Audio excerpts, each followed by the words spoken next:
acordar logo, pegar um sono. Só que o problema, velho, é que ele fica acordando de 20 em 20 minutos pra rolar o galo na cama, porque ele fica roncando na minha orelha.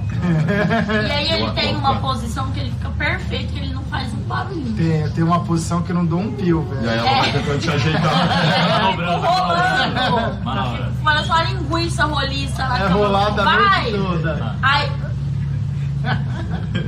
Aí eu fico, amor, para de roncar, ele. "Ah."